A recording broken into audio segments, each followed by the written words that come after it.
For me to talk on terrorism and Islam. My question is, what do you think is the reason for the sudden increase in the number of terrorist organizations which are basically Islamic and they fight in the name of Islam?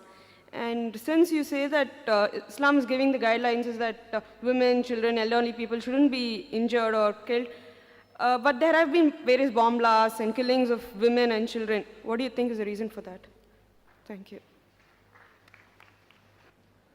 The sisters asked a very relevant question, that what is the reason that there's increase in terrorist organization among the Muslims and so many bomb blasts, and especially when Islam says you should not kill children, etc. What is the reason? And that's a very good question.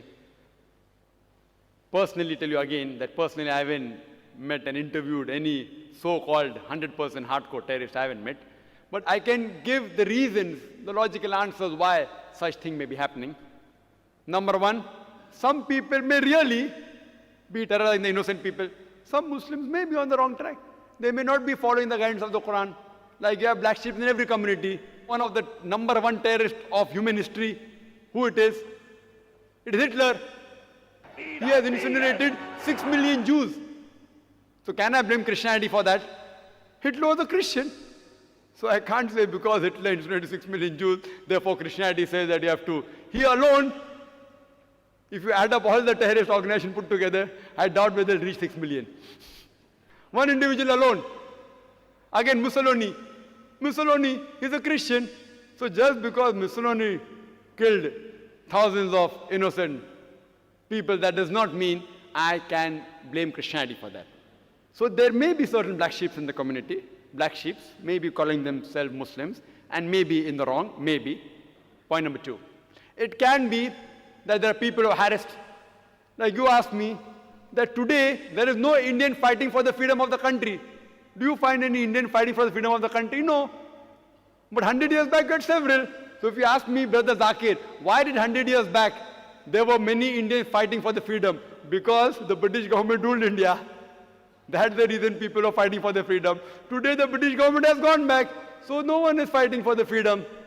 So maybe these Muslims may actually be harassed. They may be being harassed. And you find this in several parts of the world, in Palestine, etc.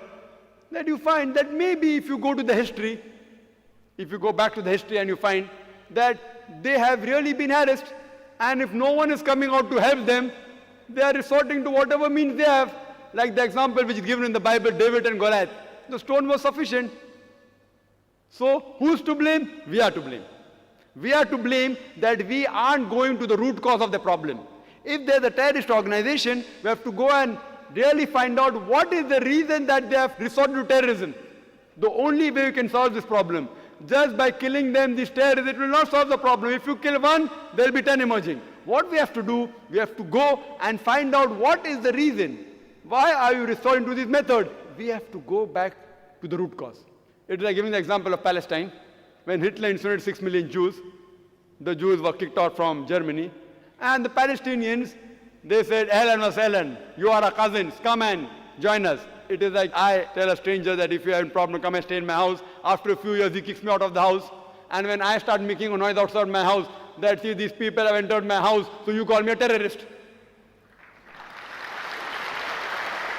Am I a terrorist? I have welcomed a person as a stranger, just as a human brother. I got him to the house. After a few months, he kicks me out, and when I say that I want my house back, you say that I'm a terrorist. Who's to blame? We are to blame. We are to blame. We have to find out that what is the cause of the problem. If we, who Almighty God has given us intelligence, has given even the power and to get together, if we get to the root cause, you will come to know that why should a person want to die? Who would like to die? Who would like to die? A person who says that I say I'm going to get killed, so why not I die and take somebody else also?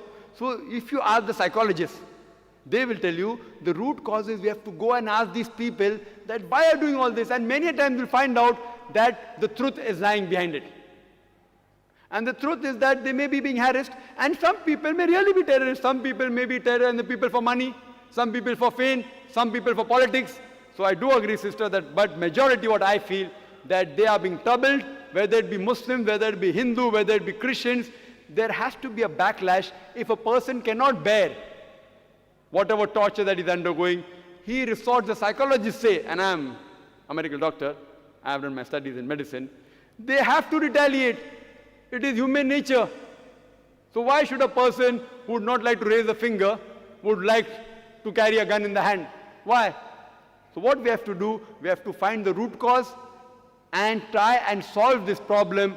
That's the only way we can see to it that these terrorizing the innocent people will stop and all human beings can live together as one brotherhood.